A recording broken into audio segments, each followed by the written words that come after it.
লসাগু নির্ণয় করার জন্য এখনো কি সেই সিঁড়ি পদ্ধতি ব্যবহার করছেন? তাহলে আজ আমরা এই সিঁড়ি পদ্ধতির বদলে জায়ান্ট মেথড পদ্ধতিটি ব্যবহার করব। এই পদ্ধতির জন্য প্রথমে আমাদেরকে এই যে সংখ্যাগুলো দেওয়া থাকবে এই সংখ্যাগুলো থেকে সবথেকে বড় সংখ্যাটা নির্ণয় করতে হবে। তো সবথেকে বড় সংখ্যা কত?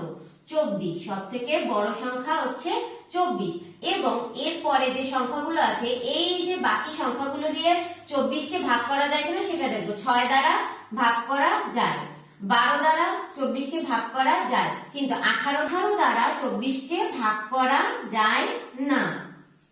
তাহলে আমরা প্রথমে বড় সংখ্যা বের করলাম, তারপর হচ্ছে গিয়ে কোনটা দিয়ে ভাগ করা যায় সেটা বের করলাম, দেন আমরা বের করলাম কোনটা দিয়ে ভাগ করা যায় না, 18 দ্বারা ভাগ করা যায় না। এবার 3 নাম্বার পদ্ধতিটা হচ্ছে বা 3 নাম্বার ধাপটা হচ্ছে আমাদের এই যে 24 আছে, এই 24 এর নামটা, 24 এর নামটা আমরা যদি 24 দুগুণে করি, 24 দুগুণে হয় গিয়া কত? 48। 24 দুগুণে এই 48 কে, যে সংখ্যাটা দ্বারা 24 কে ভাগ করা যাবে না ওই সংখ্যাটা দ্বারা কি 48 কে ভাগ করা যায়? যায় না। তাহলে এবার আমরা 48 করলাম, এবার 24 3 24 এ কত হয় আমাদের? 72। তো এই 72 কে 18 দ্বারা কি ভাগ করা যায়? অবশ্যই যায়। কত?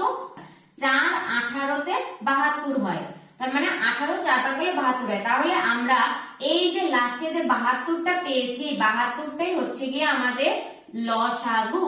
তাহলে 72টাকে আমরা কি বলবো? আমাদের লসাগু। আশা করি আপনারা এই জায়ান্ট মেথডটি বুঝতে পেরেছেন। এবার আপনাদের জন্য একটি টাস্ক থাকবে বাড়িতে, 5 10 15 আর 20 এর লসাগু বের করবেন এই জায়ান্ট মেথডটা অ্যাপ্লাই করে।